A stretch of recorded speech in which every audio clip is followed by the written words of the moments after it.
Join us on an investigative journey. We'll educate each other on a range of scientific discoveries, concepts, and phenomena, as well as dive into the complex world of pseudoscience to separate the factual from the fabricated. I'm Matt McCabe. I'm Levi Bateman. And I'm Sam Lossarica. And this is Idio Facto.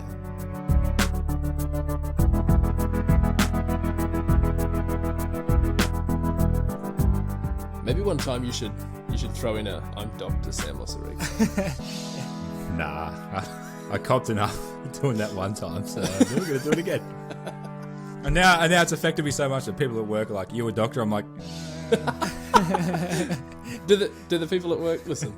No, they do. But you're hesitant to tell them that you're an MD and not an MBBS, right? Oh, I tell everyone that. Oh, right. That's important. How's the week been? Week's been good. I mean, it's only Monday, as it stands. I mean, the week since the last episode. But... Oh, yeah, good. Yeah. I've been in some pretty heavy training for a powerlifting competition that I've got coming up. So I'm sort of starting to reach the pointy end of that. I probably will be a big boy, to be honest, because I'm not losing any amount of weight.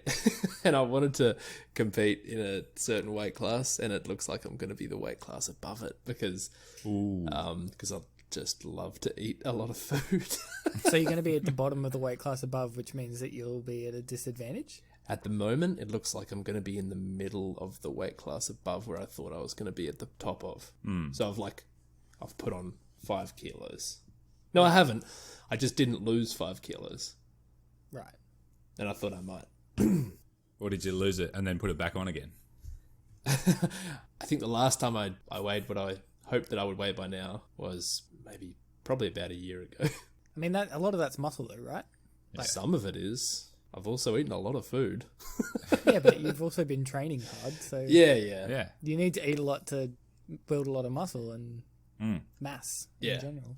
That's good. That is one of Far be it from me to tell a powerlifter how much to eat, given that I weigh about half of what you weigh. Given that you could power lift Matt right to the ceiling. Given that you power lift 2 of me at a time. So anyway, I'm starting to get to the pointy end. I've got maybe 5 weeks to go before comp. So everything's starting to get pretty heavy and getting very excited, but also very nervous. Is this your first comp? It's my first sanctioned comp. So I've been in a novice comp before, just at my gym. I think there was about 12 competitors in that one. Yeah. But this will be my first sanctioned comp. And what that means is that there's weight classes. The meet is run by a federation. There's a few differences. Well, Levi was just flexing. What were you doing, Matt? What's the opposite of flexing? I was playing a lot of soccer, actually. I played 4 games of soccer in the last 10 days. Whoa, how come? So, because the season's been shortened because of COVID. So, you're playing catch-up games. Yeah, catch-up games during the week, and then I've got indoor as well. So, my muscles are very sore, but not for the same reason as you, Levi. Man, how much longer is that going on for? Mid-October we finish, so. Right, okay. That's close.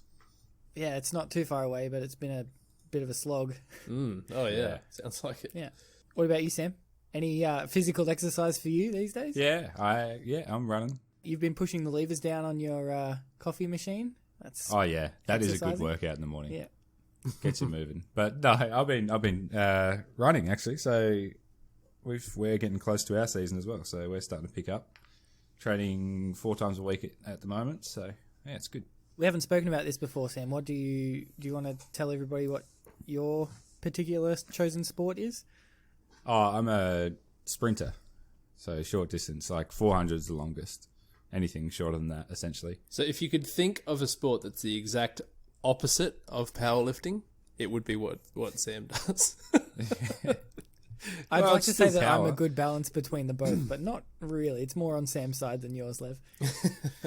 Do you do any endurance training as well, Sam? Endurance running? Yeah, not really. Not like distance running. We do sprint endurance. So we do multiple reps of I guess the longest we've done so far this season would be a 300 meter rep. And we'll do a few reps of that. But we don't do like we don't run a few Ks and that sort of stuff. We just do. It's all sprint based, or it's all like rep based at least. Right. That's interesting that you still call it a rep. So do you have sets and reps? It's a repetition. Yeah. No, I just I didn't expect. I mean, since when was this a fitness podcast? Yeah, I know. Yeah. What's happening? What other sports do you guys want to talk about? Well, any. Well, we know that you don't want to talk about any sports ball, Levi. Every time Sam and I are both football or soccer fans for Australians and Americans, and football for the rest of the world. But anytime Sam and I start talking about football, Levi's like, Snorefest, let's talk about something else. It's at the time. Well, I've got something that you want to talk about. All right. It's well, it isn't quite true at the moment, given the global situation that we find ourselves in. But as humans, we massively underestimate the sheer number of planes and ships that are on journeys at any particular time around the world. And it's inevitable, therefore, that some tragedies will occur, given the volume of transport. We're constantly improving communication and safety measures, but there is one place in the world that's particularly renowned for causing these sorts of tragedies. Do you guys know what I'm talking about? I hope so. Yes, the Tasman Strait. That's no such thing as the Tasman Are you Strait. talking about the Bass Strait? Tasman Sea or Bass That's Strait? what I meant. Yeah, okay, cool. No, that's not what I'm talking about. But I did mention this last episode, and it's the Bermuda Triangle. Yes. Yeah. So the Bermuda Triangle refers to the geographical area that's bound by the island of Bermuda, the southern tip of Florida in the United States, and Puerto Rico. But the actual boundaries vary pretty significantly depending on who you talk to and who's telling the stories. So since the 1950s, the media have reported an unusually high number of disappearances and strange phenomena that occur in the Bermuda Triangle. And notice that I said that the media have reported an unusually high number. Yes. Okay. So that doesn't necessarily mean that there is an unusually high number. Right. In fact, no sober scientific analysis has turned up any disproportionate level of disaster or disappearance in that area at all. Really? There's a perfectly reasonable explanation as to why this appears to be the case. The area known as the Bermuda Triangle is one of the busiest shipping lanes in the world, and it's an extremely well-trafficked flight path. Right. So if you drew a triangle of similar size between any other three arbitrary points in the world, assuming the same level of traffic, you would find exactly the same number of unexplained disappearances, or thereabouts. Really? Has that been done to your knowledge? There's not really many other places in the world that have that level of traffic. Right, okay. So, like, it's shipping and air traffic. So, there's not many places that converge with both shipping and air traffic. You have, like, LA airport, but then, like, LA's not necessarily a really busy shipping destination. But because you've got for all of the Caribbean, basically, all the ships coming into the Caribbean area, or is it the Sea of Mexico? Gulf of Mexico? Gulf of Mexico, thank you. The Tasman Strait. The Tasman Strait, that's it. Sea of Mexico, Tasman Strait. It's all the same. Any ships coming into the Gulf of Mexico have to come through that area. Any planes going from anywhere on the eastern coast of the United States to South America or across, to South Africa or somewhere like that have to go through this area. So it's just really highly trafficked by a lot of planes and ships. Right. So on a per capita type basis, there's not a higher frequency of accidents in the Bermuda Triangle. Yes, there's not a disproportionately higher number of incidences in this area. Is there a higher number of incidences, but There not is. a higher percentage? Yes, there's definitely a Right. higher number of incidences, but not a higher proportion of incidences. Okay. Yes. Yeah. Which is to be So expected. many people have theorized plausible scientific reasons why there might actually be an explanation for the mysteries of the Bermuda Triangle. But again, Occam's razor would suggest that the simplest explanation is the best explanation, right? There's higher traffic in this area, therefore you expect to be higher incidences. Yeah. And that's what we find. The real kicker for any argument to the contrary is that, do you guys know what actuarial studies are? I do not. No. So an actuary is a mathematician that analyzes statistics to calculate insurance risks and set premiums based on those probabilities. Mm. So actuarial studies is basically the study of statistics to evaluate risk and therefore insurance premiums. Right. So this is why car insurance premiums for males under the age of 25 are so much higher than any other group, because statistically that group is far more likely to be in motor vehicle incidents. So like Ben Stiller's job in Along Came Polly. Yes. Cool. I think so. It's been a long time since I've seen Along Came Polly, but he's like super paranoid about everything, right? Because he calculates the risk of everything. I'm pretty sure that's the movie. It's definitely Ben Stiller. Yeah, he's an insurance assessor, actuary, essentially. Yeah. That's his job. Anyway, so if there was really an observed higher risk, actual observed higher risk for ships and planes traveling through the Bermuda Triangle, then one would expect insurance premiums to be higher for those routes. But in fact, they are no higher than any other route. Right. So insurance companies would, I'm sure, love to charge more for premiums if there was data to back it up, but that data just simply doesn't exist. Yeah, right. And they can't enforce it. And if anyone's going to increase, like, find an excuse to make a bit more money off of it. Yeah, and like even if there was a statistical, like even if there was no plausible scientific explanation for it, but there was a statistically anomalous higher incidence of disappearances or disasters in the Bermuda Triangle, actuarial studies don't care what the reason for the high incident. Like, they don't care why males under the age of 25 have more car accidents. They just go, well, statistically you do, so we're going to charge you more. So they don't care whether or not there's an explanation for why there are more incidences in the Bermuda Triangle. They would just charge more for it. But they don't, because there is no higher incident rate in the Bermuda Triangle. Right. Yeah. Yeah. Wow. So never fear, there really is nothing special at all about the Bermuda Triangle, except that it's a very busy shipping and air traffic lane. So the theory that I'd always heard was something to do with like the radio or the radar data gets scrambled or something. I don't know. Yeah, no, there's a bunch of different ones. There's one about methane traps underneath that area, which is true. There are methane traps, but how that would what influence... would they do? Sorry? What would they do, though?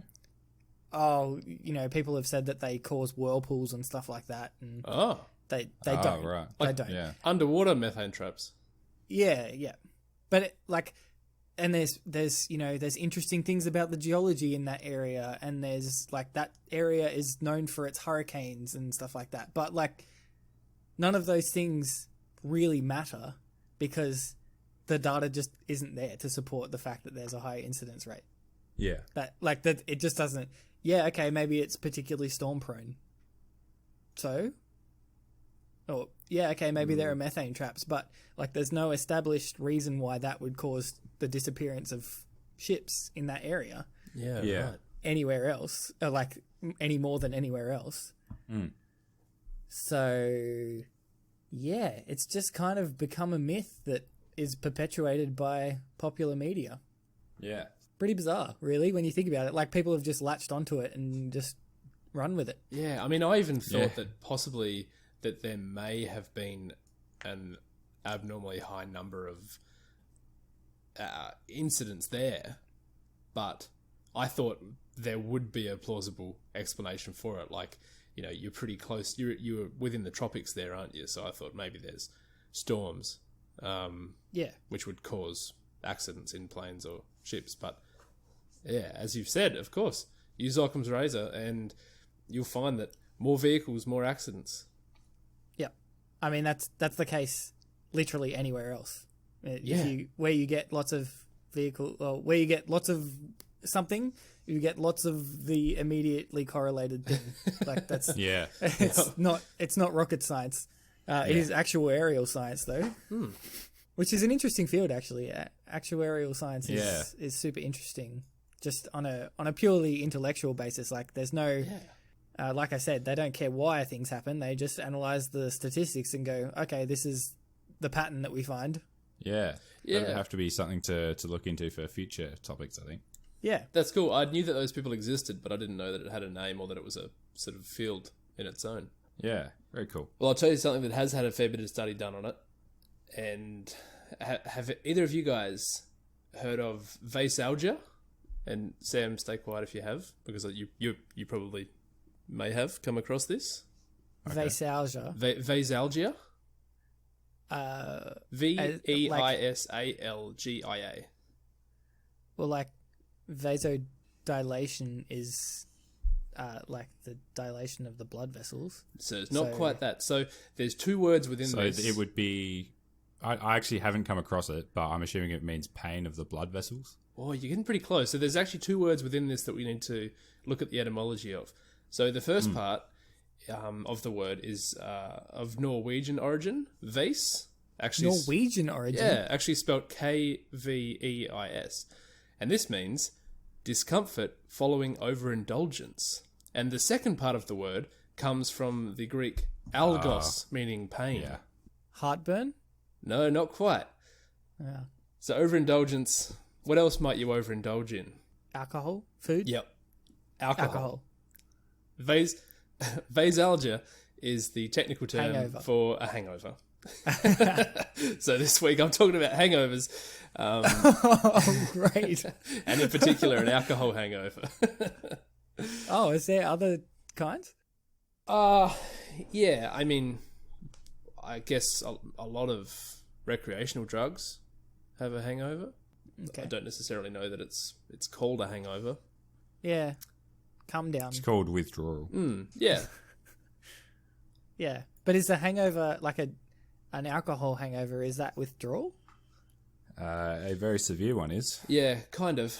Obviously, there's a lot of biology and chemistry happening during a hangover, but to understand what happens during a hangover, we need to understand what happens when you consume alcohol. And the motivation for this week's topic, in case you haven't already guessed it, was from my weekend activities that meant that my Sunday was absolutely ridden with vasalgia. Yeah, had a pretty big Saturday. And Sunday had a hangover. What a wino. And yeah, wine to begin with, yeah. Plus the rest. I think it was the rest that was the problem. I wonder why you've put on, or you haven't lost all that weight that you wanted to lose. That's partly the reason. I cannot think of a reason. For sure. That's actually an interesting little side topic as well. Alcohol and weight gain. And the actual physiology behind it is quite interesting. Yeah, right. Well, I'm probably going to touch on some of it. But that is interesting. Yeah, a lot of people don't realise that alcohol has calories. I was having a conversation with some people a little while ago, and oh yeah, if you just have straight vodka shots, there's no calories in that, right? yeah, no, there's like in a 30 ml shot of vodka, most vodka, there's about 60 or 70 calories. Yeah. Even if you have vodka with water, each one of those is still about 70 calories. So, yeah, you shouldn't be drinking if you're trying to lose weight. Take your own advice. Yeah, look. Do as I say, not as I do. Especially with beer. Yeah. Yeah. Oh, yeah. Yeah, what is there You've in a got beer? alcohol, like the carbs from alcohol. So you've got the calories from the alcohol, and then you've got the carbs from the beer. There's like 140 calories in a sort of full-strength beer. I'll take the chocolate. Even more, I reckon. Yeah, it depends what type of beer you're drinking, but it is around that. Sort of anywhere between about 115 and 160. But I've been drinking like a lot of strong craft beers that have a higher alcohol percentage. Cool. Anyway. Tell us about your hangover, Levi. So I'll probably rush through this part a little bit because most people probably won't care too much about it or really understand it, and me included. But the information's there, and probably some of it, Sam will jump in and say, that's you don't understand, or that's not right, or something, or I'll have to clarify it. But right. Let's get through it. I'm ready to jump in. All right. So when you consume alcohol, firstly, and when I'm talking about alcohol, I'm talking about ethanol, right? Because alcohol is the name of a group of organic compounds that could be methanol, ethanol, propanol. There's all sorts of alcohols, right? If you've ever done organic chemistry, you know that alcohol is just a broad term, but specifically we're talking about ethanol here. So it's first converted, when it's in your body, it gets converted to acetaldehyde by the enzyme alcohol dehydrogenase, and then next into acetic acid through oxidation and a few other processes. So these same reactions also convert nicotinamide adenine dinucleotide, or NAD positive, to its reduced form, NADH, in a redox reaction. And so the imbalance of the NAD positive and the NADH redox system makes a lot of normal bodily functions a lot more difficult than they would normally be. Yeah, that makes so much sense. I understood every word of what you just said. Yeah, and I completely understand organic chemistry. So these redox system changes also cause a heap of stuff to happen in the human body, including increased triglyceride production, inhibition of the citric acid cycle, lactic acidosis, ketoacidosis, disturbance in cortisol and androgen metabolism, and increased fibrogenesis. And some of that I know what it is, some of that I don't. Sam probably know what all those things are, but from what I can gather, there's a lot alcohol is very good for you. There's a lot of systems in your body that happen well when you don't drink alcohol, and then if we mess with that, you're going to have a bad time. Right. That's a good summary. It's very complicated, but in short, I mean, there's a lot is there going anyone on. who doesn't really know that alcohol sort of inhibits your healthy systems a little bit? Yeah. Oh, no. I mean, I think everybody pretty well knows that alcohol's bad for you, but I think a lot of people just think, I'll drink it and It's I'll not get that drunk, bad. and as long as I don't Right. choke on my own vomit, then I'll have a hangover tomorrow and I'll be fine. But yeah, there's obviously a lot of stuff going on. So that's getting drunk. But what does a hangover feel like? So obviously, usually the following day, but if you start drinking really early in the day, you can sometimes start to get the effects of a hangover in the evening. Oof. Which That would be terrible. Which is rough. So everyone that's been drunk and has had a hangover knows what it feels like. It sucks. Headaches, dryness of the mouth, drowsiness, problems with concentration and cognitive function, nausea, dizziness, fatigue, lots of appetite, or increase of appetite, depending on who you are, light sensitivity. It's all the bad parts about being drunk with none of the good parts. Yeah. It's pretty horrible. Irritability and something that I sometimes get, I started calling it hangxiety, like a bit of anxiety when you're hungover, which is not nice. That's not bad, actually. Yeah, and then just general feeling of malaise, which is pretty awful stuff. I don't think anyone that has been hungover would say that it's a pleasant experience.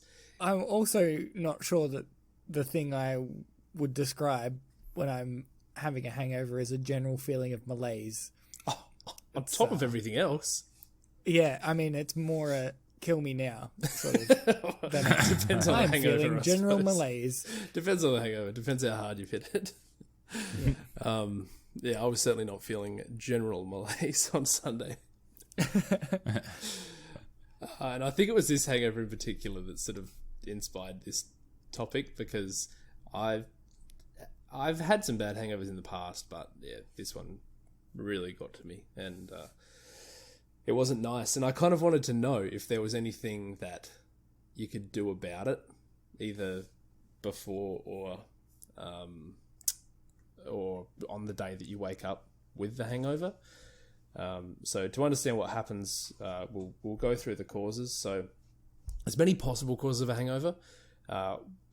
As I said, this acetaldehyde, or the systematic nomenclature name for it, is ethanal.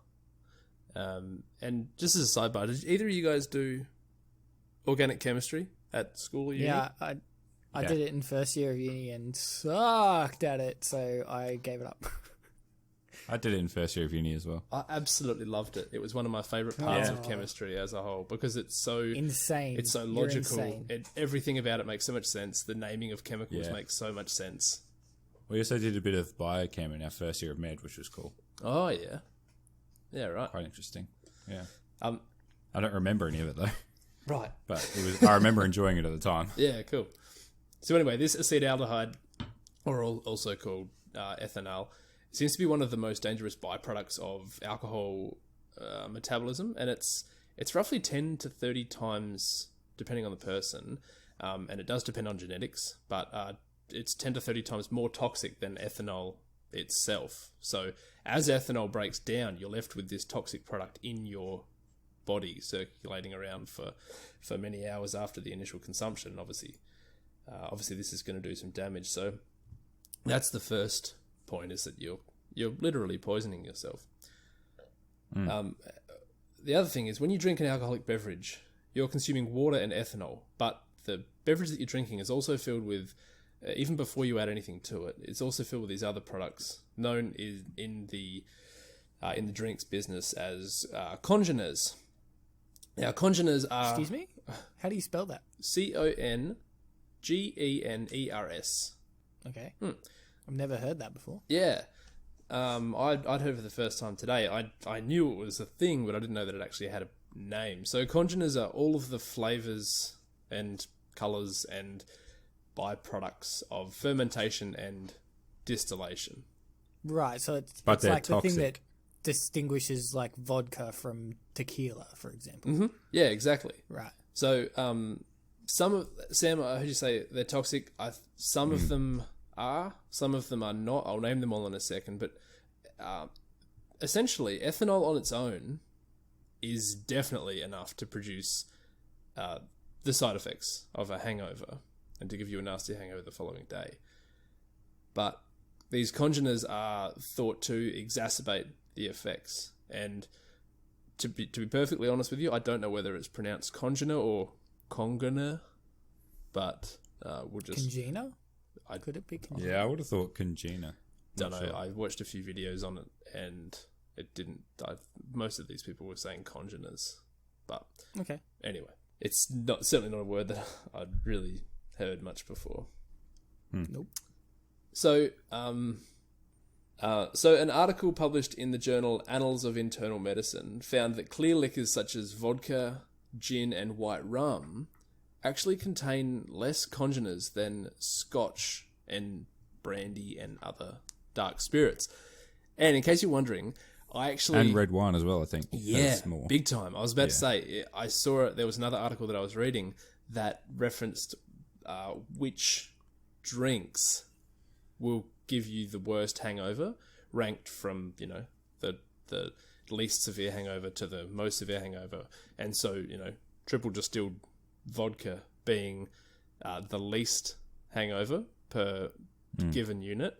The thing that will give you the worst, most severe hangover was brandy, closely followed by red wine. So a red wine hangover is a legit thing? Yeah. Yeah. It's a worse hangover. If you consumed the same amount of alcohol, the same amount of standard drinks, but as red wine rather than beer or like a white spirit, then you would have a worse hangover. You would expect to have a worse hangover. It's actually quite considerable. So in the study, they found that in the case of severe hangovers, these dark spirits and red wine, scotch and brandy, in severe cases actually caused severe hangovers by up to 30% more in the extreme cases. But of course, that's a fair bit. It's also very, very hard to quantify a hangover. And very subjective.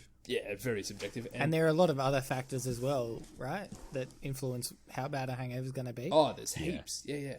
But I mean, regardless of what you drink, if you drink a lot of it, you're still going to have a hangover. This is just in a perfectly controlled environment. Yeah, so like you said, the ethanol itself is really the major cause of the hangover, right? Oh, definitely, yeah. The ethanol breaking down into ethanol. The ethanol breaking down is... Ethanol itself doesn't really cause it, but acetaldehyde does. Yeah. Yeah. Acetaldehyde. Acetaldehyde, yeah.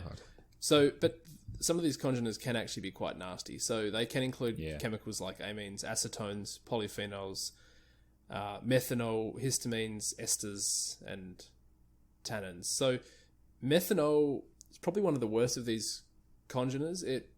It's metabolized into dangerous chemicals like formic acid and formaldehyde. But something that's a little bit evil is that the conversion of methanol into its toxic metabolites is actually slowed by the presence of ethanol in the body.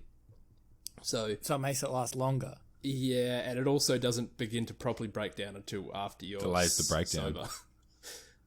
So it gives you a second hangover. Yeah, so once you've sobered down and you've got this acetaldehyde coursing through your body, then any of the methanol that was in the congeners then starts to break down into formic acid and formaldehyde to give you a second kick.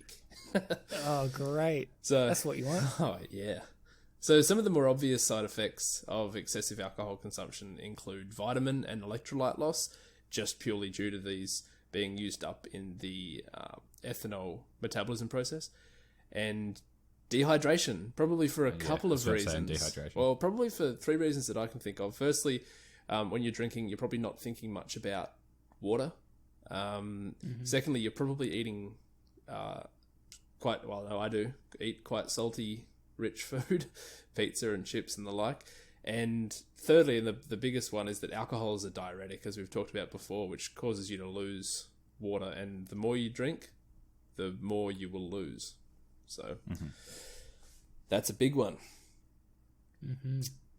Another interesting thing is that you actually consume acetaldehyde from smoking cigarettes. So if you're someone that has a cheeky dart when you're drinking, this kind of also increases the effect of a hangover. Could you be more of a bogan right now? I had to say it like that. It's the rule. Cheeky dart. You got to get rid of you got to replace the R with a H there. Yeah. Cheeky dart. Sorry. Yeah. I will. D-A-H-T. I will rephrase that for those that aren't bogans. If you are one that likes to enjoy a mischievous cigarette whilst you're drinking, then you're going to get the acetaldehyde. AKA a smelly cancer stick. A smelly cancer stick, if you're a doctor. That's the official name for them. That's the medical name for them. So do you drink any alcohol? And do you have any smelly cancer sticks? Do you partake in the smelly cancer sticks? That is very silly. But anyway, yeah, so if you're smoking and you're drinking, it kind of is a bit of a double up. And it concentrates in your system. So one thing that I've found, and I mentioned this last week when we were talking about sleep, is that one of the main reasons why I think my hangovers get particularly bad is because I don't get enough sleep. And even if I sleep in and I think that I've gotten enough sleep, as you said, Sam, the quality of sleep whilst you're drunk is quite poor. Yeah, very poor. But the burning question on everybody's mind and my mind on Sunday morning... Wait, can we just before we move on from the sleep thing... Yeah. I assume you are moving on from the sleep thing.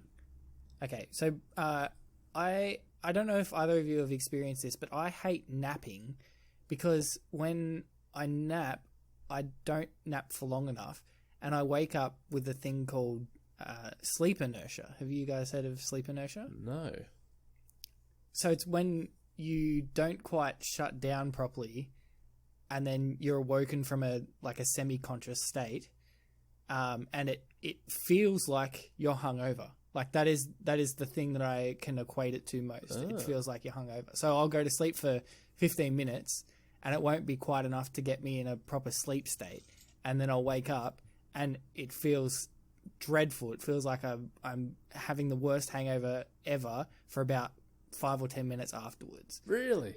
And right. I reckon that part of what you're talking about, Levi, is actually sleep inertia from not having a restful enough sleep.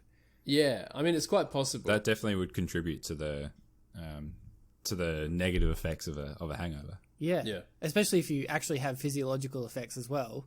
Yeah. or other physiological effects as well, because I'm sure like the sleep inertia thing is super interesting. Maybe I'll talk about that next week. Yeah, that's a good idea. Probably just another factor piling on. Well, the good thing about this new format is that we can talk about little topics like this at a moment's notice. So definitely, yeah. So what I really wanted to know on Sunday morning, and every time really that I've woken up after a big night, is what can you do with a hangover? What can you do to mitigate the effects of a hangover? So by far the most proven way to ensure that you don't get a hangover is to limit your intake of alcohol. Which unfortunately is impossible if you plan on drinking heavily.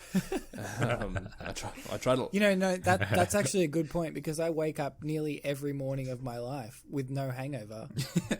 But then whenever you drink, I bet you're fun at that's parties. That's actually an interesting correlation there. We should probably look into that. Yeah. I mean, of course, like that's an obvious one. Drinking in moderation, limiting your alcohol. Of course, you're not going to be able to drink heavily and not wake up without a hangover unless you're some sort of superhuman. So other than the obvious of not drinking, there are some things that you can do to lessen the effect of your hangover. There's no cure, so to speak. Can I guess? Because there's a whole bunch of like old wives' tales that help you, that supposedly help you get through a hangover. Who hasn't tried the 20 different types of hangover? Yeah. So can I mention some that I've heard of, and you can tell me whether it's true or absolutely not? Yeah, I mean, I'm not going to be able to tell you exactly every single one that you come up with, but no, but like I think you have the answer to most of them, though. Hair of the dog, like drink another alcoholic beverage. Well, that is a really popular one. Yeah, and I was sort of surprised, whilst it can give momentary comfort, I guess, while you do consume that first couple of drinks, if you do get back on it, all it's doing is postponing the onset of the hangover. And it's postponing the onset, and it's making you drunk. So so you don't feel it. And the other really bad thing is it's a super slippery slope to addiction if that's your cure to a hangover. Well, I mean, the last thing that I can possibly imagine doing when I wake up with a hangover is drinking more alcohol. Me too. For about a week afterwards. If you think about it from a purely like biochemical point of view, you're just adding more toxins into the system without removing any. Yeah. But to be honest, I didn't actually expect that to be a cure. I was just mentioning it because a lot of people suggest, just have another one. But I really didn't think that was going to be a cure. Yeah. All right. Well, how about the coffee? Coffee doesn't help with hangovers. So I found an article from the Open Neuropsychopharmacology Journal, and they found that there was no correlation between caffeine use and hangover severity. But, so caffeine is a stimulant and a diuretic, so it'll actually make your hangover worse. But if you're someone who drinks coffee regularly every day, then you might be getting coffee withdrawal. Oh, yeah. So you actually can mitigate some of those symptoms by having a coffee. Right. So it's really, But it's exactly the same. You just gave the advice to not drink if you're hungover. And now you're saying that your other drug that you're addicted to, get on board that so that you don't have hangovers. Yes, but caffeine and the alcohol message are that very everyone should drugs. take from this episode is substance abuse is not good in general. Yes. Just take as few drugs as you possibly can. I'll tell you what, when I do my topic on coffee, I'm reserving a good amount of time to talk about the benefits of coffee, because there are plenty. Oh, mate, I like legitimately there actually. Yeah. No, I'm well aware of that for sure. I'm also well aware of what happens if you overuse caffeine. Oh yeah, and of course, the difference between poison and medicine is in the dose. Yeah, as the famous saying goes, and it is very true. Yeah. So what about greasy food as a hangover cure? That can help. So,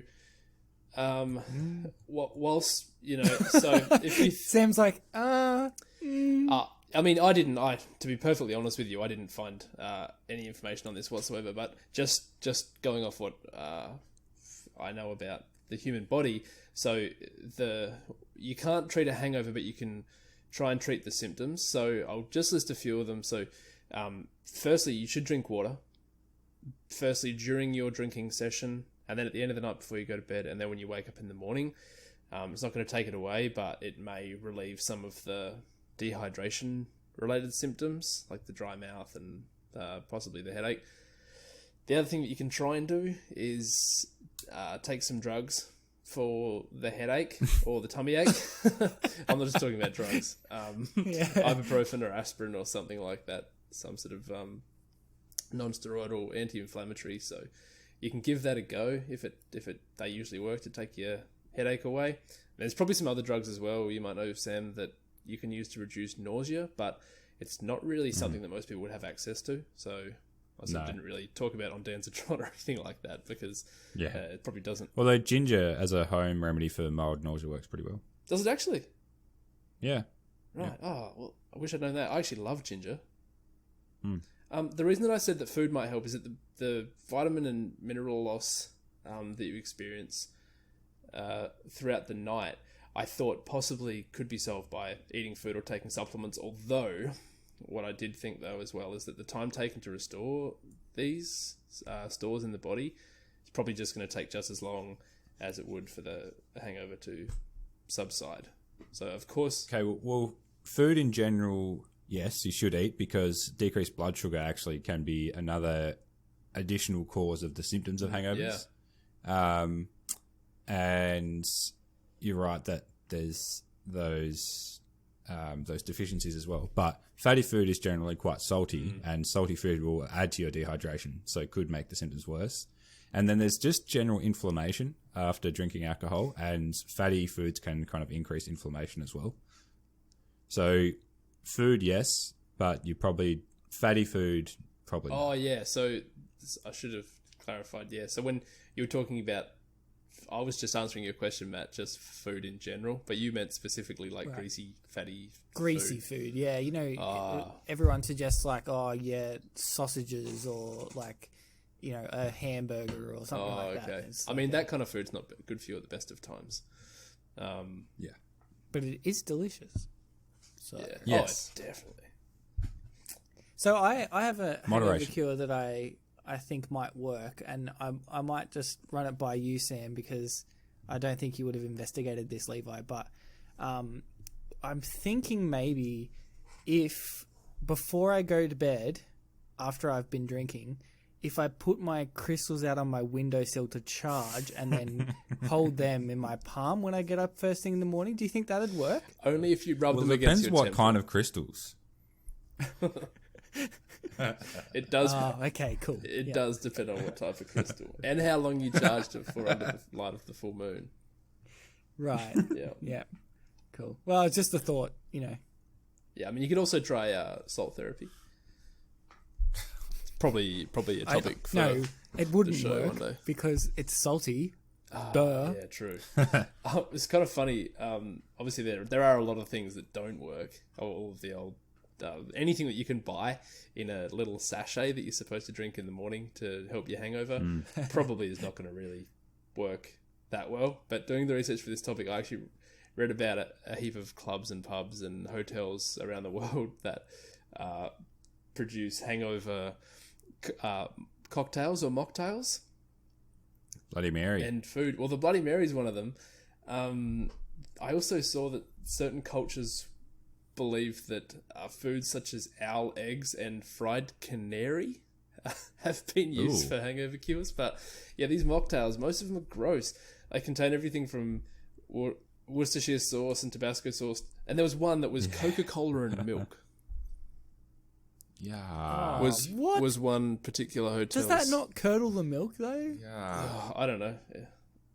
Absolutely disgusting to think about. But Yeah, anyway, not the bottom line great. is the best thing that you can do to avoid a hangover is to not drink. And Unfortunately. drink water. Oh yeah, make sure you stay And hydrated. also, in other news, if you hold your hand over a flame, it's actually hot. So, yes. If you don't want the effect, avoid the cause. Yeah. But drinking water the next day can at least mitigate some of the symptoms. But there is no cure for hangovers. No, that's right. You just And got to let be your body clear, process it. We at Idiot Factor do not endorse any sort of overconsumption of alcohol. It's pretty. In fact, we just don't really endorse any kind of consumption of. Well, actually, Sam's going to endorse consumption of caffeine, but generally, In moderation. yeah, everything in And moderation. alcohol in moderation is fine. Yeah. Yeah. I mean, I think the current guidelines are 10 standards or less a week for Wow, that's- adult males. can you bank that up and have all, like, if you don't drink No. for 3 no weeks, more just than have so no 10 more than standard drinks 4 in a night. day. Okay, got it. No more than 4 a day. Actually, let me look this up just to make sure it's right because it changed last year. That seems like a lot. 10 standard drinks in a week? Not for a regular drinker, that's not much. Department of Health on Australian government website. If you're a healthy adult, drink no more than 10 standards per week, no more than 4 standards on any one day. Yeah.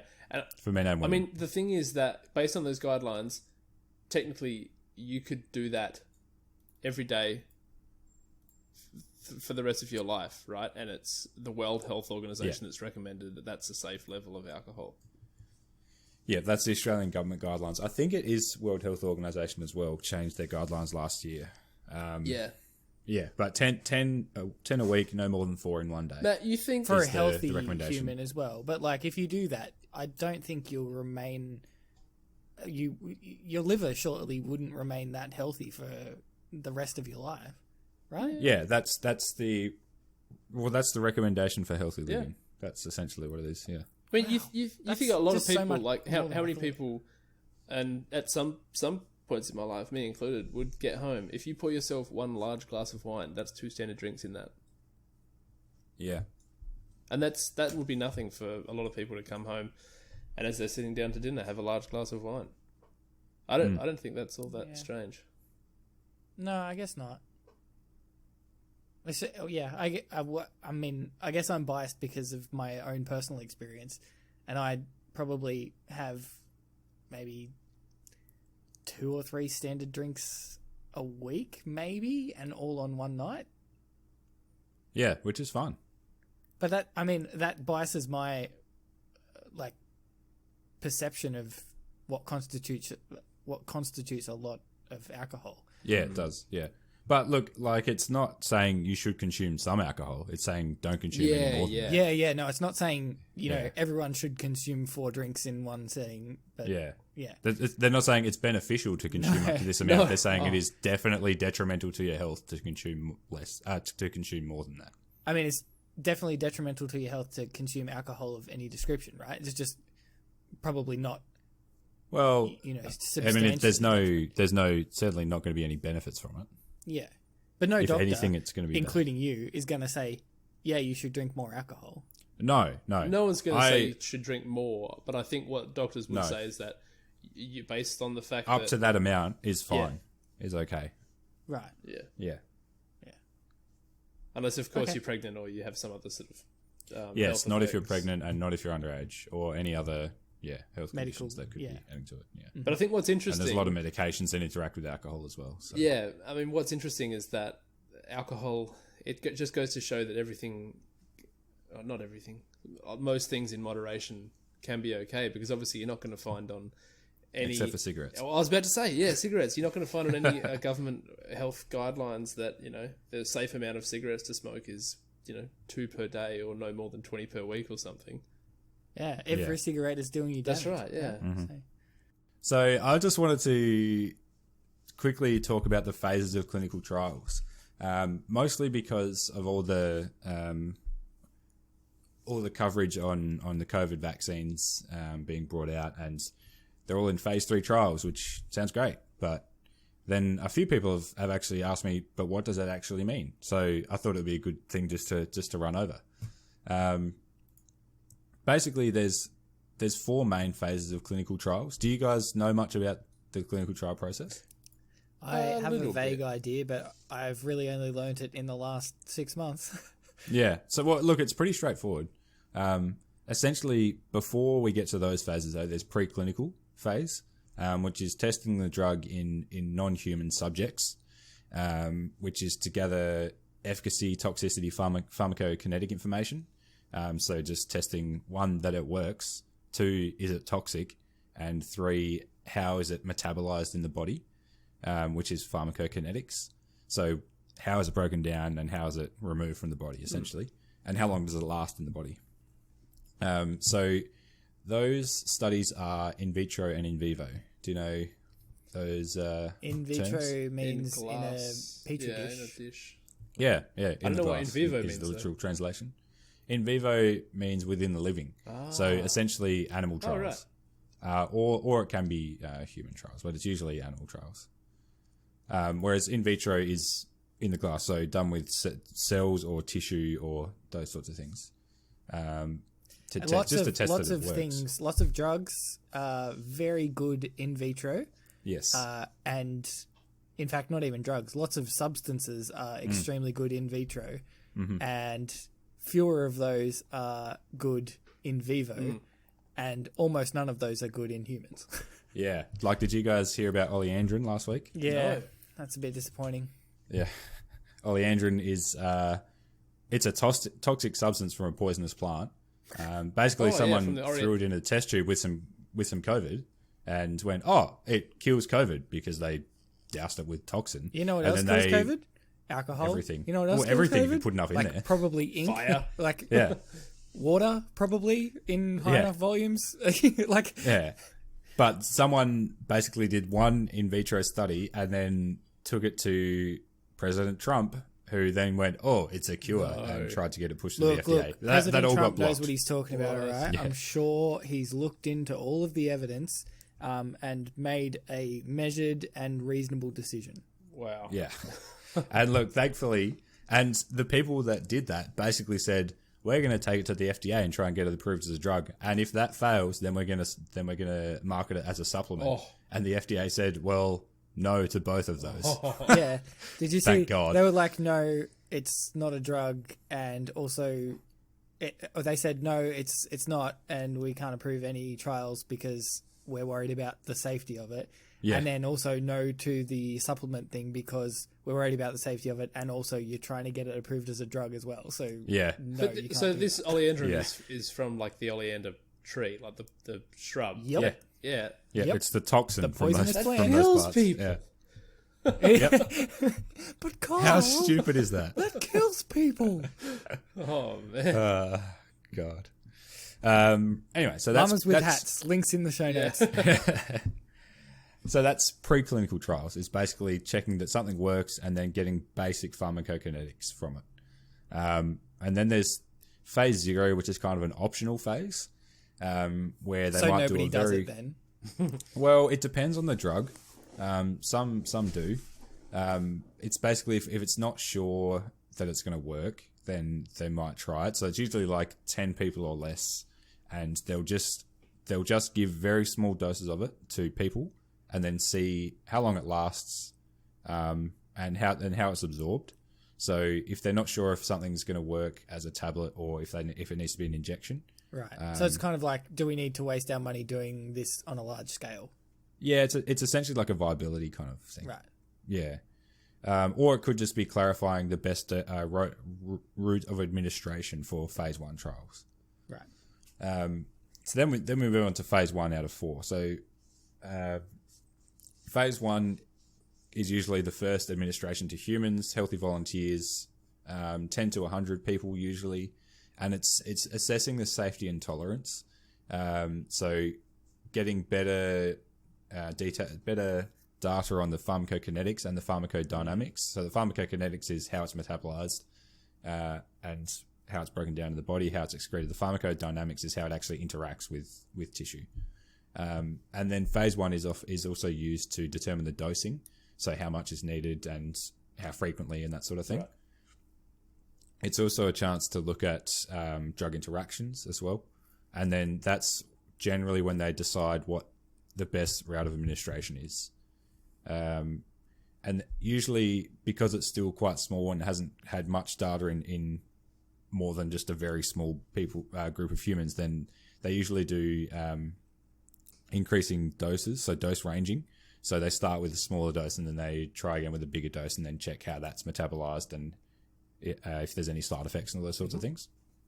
So that's phase 1. And they're usually fairly short trials. Then we move on to phase 2. And this is when it gets to the therapeutic dose. So this is the first phase where they've decided what dose they're going to use and what regime they're going to use. So this is a small group, usually 100 to 300 patients, somewhere around there. And this is the first preliminary data we get on whether a drug actually works. So they're demonstrating that it actually works through a bigger group of people and at that range that it actually has an effect. And then they can use phase 2 as well as just to tinker with their dose and how to give it as well. And then they can, because they've got a bigger group and a better sample size. But basically, because they've got a bigger group of people, there's more solid evidence to get their dose and their regimen right. And then we move on to phase 3, and this is where all the COVID vaccines are at the moment. And this is a bigger group, usually between 300 to 3,000, or around that area. And this is when we're moving on to the kind of the preclinical phase, essentially. So this is a testing on a bigger group of participants to assess efficacy, effectiveness, and safety. And these, especially for something like a vaccine, this requires a long follow-up period to test. So with the vaccines in particular, you're testing how long it stays in the system for. You're testing if there's any long-term side effects. And then you're actually able to really test its overall therapeutic effect. So up to phase 1 and 2, you're proving that it can have an effect. Right. But then in phase 3, you're actually you're getting a better definition of what that effect really is, or how big how big the effect is. And then phase 3 is often when the bigger drugs become better known and they start marketing and all those sorts of things. And then there's phase 4, which is groups of at least 1,000, several thousand usually. And this is mostly to move on to real world populations. So phase 3 usually is it's usually in the population where it's intended to be, but phase 4 trials are just in real world populations, so it's less regulated than what patients kind of get into those trials. And then it's to refine the knowledge of the risk benefit balance, to detect the rare or long-term adverse effects, because a lot of medications have rare effects, which would be 1 in 1,000, 1 in 10,000, which you're just not going to get from the phase 3 kind of trials. And then it's also looking at the comparative effectiveness versus other medications, and then also trialing combinations with existing medications. So a lot of those long-term or rare side effects are probably difficult to actually find out until the drug goes public and it's available to any... Until it goes to phase 4. Yeah.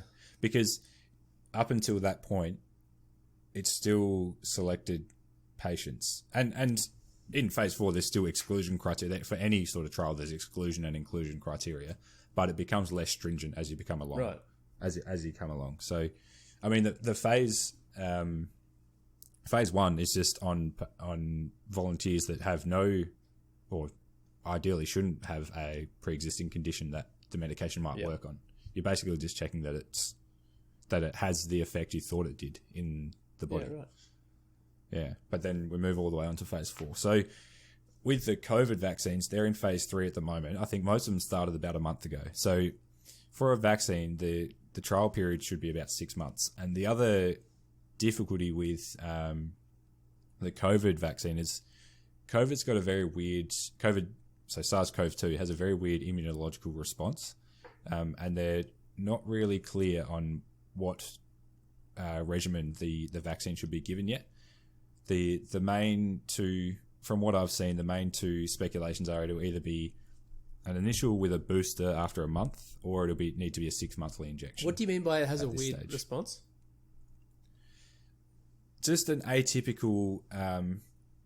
immunological response compared to other coronaviruses. So you kind of what you're saying in a roundabout way is we're not sure if you can acquire immunity that lasts forever. Yeah, well, no immunity lasts forever, but we're not sure it's going to last long enough until lifetime. SARS-CoV-2 is actually eradicated. Okay. Right. Or at least suppressed. So I believe there was actually the first case of someone being reinfected not that long ago, a couple of weeks ago. I heard that, poor bugger. Mm. But also, like, that's a bit worrying because it's probably around the 6-month mark after they were first infected, right? So, I mean, if that's the case, then we might be looking at something like the flu that's going to be a seasonal thing. But we're talking like a couple of years down the track, we'll start to understand that more. Yeah, well, it just simply hasn't been around long enough to be able to fully understand what it's going to look like. Yeah. And we don't have a vaccine. In fact, one of the phase 3 trials in the UK had to be stopped because of an adverse reaction in one of the participants. I'm not sure what it was exactly. It's been restarted, so it wasn't actually related to the vaccination. Yeah, I read itself. that. They've resumed the trial. Yeah. Okay, right. Yeah, which is all good news for everyone. Yeah, no, the last I heard of it, it was suspended. So anyway, that's good. I'm glad. So what happens after phase 4? Phase 4 is when it's basically out of clinical trial then, and it's a widely available drug. So pretty much all available medications are still in phase 4 then? No. So there's also, I guess so. It's just kind of post-marketing surveillance. Right. And there can be ongoing trials. So to, kind to of test like with. phase 4 kind of like trickles out and just becomes... It just becomes standard practice. Yeah. Right. Yeah. It either gets accepted as standard practice or there's competing medications. And that's the kind of thing that happens in stage 4 is it's compared to the current gold standard or the current regular treatment. Right. And then you determine which one's better. Right. Or are they similar, but one's got different side effect profile or like one's metabolized by the liver, whereas one's metabolized by the kidneys. Oh, yeah. Right. Cool. Well, Levi, do you have any recommendations this week? I do. This is a fun one. I would like to recommend a board game. Yeah. And all right. Matt, I know that you've played this board game, and Sam, you may have. It's called Ticket to Ride. Oh, yeah. I've got Ticket to Ride. Game. You've got it, Sam? I love it. Yeah. Great board game. So, the first time I actually played it, Matt, was with you after you played it with your old boss. But it had been years since I'd played it. And then I was in Adelaide and we went into a board game store and we saw it and we went, oh, yes, we've got to get that. And I probably haven't played it for a week and a half or a couple of weeks, but for the first month that we owned it, we played it probably every couple of days. It's so fantastic. Basically, it's a game where you need to build railways through Europe, but or any region. There's all different versions of the game. I think maybe mine is the European version, but I reckon the original might be America. There's an American one, and there's also a France one. There's Japan. There's Australia. I've got the European one. There's a UK one as well. I'm pretty sure. Yours is Japan, is it, Sam? European. Yeah, right. Yeah. Yeah, and it's awesome. Yeah. So the weekend of Levi's wedding, boys? Ticket to Ride? Oh, yeah. Oh, yeah. Yeah. I mean, maybe. Not going to lock it in. There's going to be a lot going on that weekend. Look, you might be a little bit busy. Sam and I will have a game of Ticket to Ride. Yeah. But fantastic game. If you can get your hands on it, then do it. And if you can't get your hands on the actual board game, you can also download it on the Android or iPhone store as an app, and you can play it on your phone. But, of course, it's much better as a board game. But to give you a taste... Yeah, and it's much better with people that you like as well. For sure. And much better with people that you can brag about beating all the time. Remember that time that I beat you, Levi? I can't remember that because it was probably about 3 years ago. But for the first probably 5 games, Christy won every one.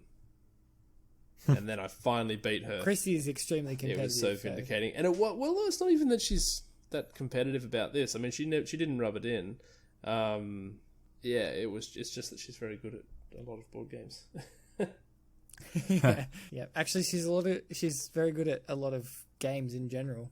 Remember that Levi and I once bought the same game and we played it for days, basically next to each other on Levi's kitchen table, and we got really into it. But it was really hard. And then we both went to work one day, came home after Chrissy had a day off, and she was like, "Oh yeah, that game, yeah, I beat it." Finished it. I was like, "Oh great, thanks." Yeah, it's taken us days to get like any further than the first half hour, and you beat it in like 4 hours. The game was Frostpunk. She Ridiculous. absolutely smoked the campaign, and I haven't played it since. Me neither. Me neither. I got disheartened and gave up. Anyway, Sam, what is your recommendation this week? Yeah, mine is I think he's just an artist. So one musician. I actually thought it was a band, but I think he's just a musician. Tycho, Tycho. So I'm always on the lookout for good like study music or just background music. Super chill, real atmospheric. A few of his albums don't have any vocals as well, which is just perfect for study music. My favorite album, I think, is Awake, which was 2016. But then he's also had 2 really good albums the last couple of years. Weather and Simulcast are both really cool. If you were to put a genre to it, what genre would you say is? It sounds like alternative electro kind of stuff, like chill electro kind of stuff. But then it's actually not electro. It's actually all real instruments. Is it kind of a lot of it sounds produced, but it's not. Kind of like lo-fi? Yeah, it is. Yeah, it's kind of just a different kind of type of lo-fi. Yeah, right. Cool. Because I listen to a lot of chill step, and I feel like that is really good study music. Yeah. You make a lot of chill step. Oh, I don't know. I haven't made any music on Ableton for a very long time, but it's one of the genres that I am interested in making for sure. What about you, Matt? Did you nearly call me? I almost called you Mac Daddy. I thought no one on the podcast knows you called Mac Daddy. But I heard you about to. Well, there you go. Oh well, the cat's out of the bag now. What do you got for us, Mac Daddy? Mine is another book. Sorry for those who another book. Like keep them coming. I love the book recommendations. I've spoken about this author before. He is a very good science communicator. His name's Dr. Ben Goldacre. He's an epidemiologist and a journalist from the UK. And he's written a book called Bad Science and another one called Bad Pharma, which I've spoken about on the podcast. Oh, yeah. But the book I want to recommend is a compilation of a compilation of his best journalism from the last 10 years or so. And it's titled, and I love this title, I think you'll find it's a bit more complicated than that. Cool. Nice. Which is like the motto that I live by, basically. So I think you'll find it's a bit more complicated than that by Dr. Ben Goldacre. Right. Nice. Definitely worth a read. For sure. That's going on the short list. That's it for this episode of Idio Facto. Forward all suggestions, hate mail, evidence, and arguments to idiofacto@gmail.com. And you can reach us on Facebook, Instagram, and all the other socials at Idio Facto. If you like the show, please rate and review us on iTunes. It really helps us grow the show. And share us with a friend. Links are in the show notes.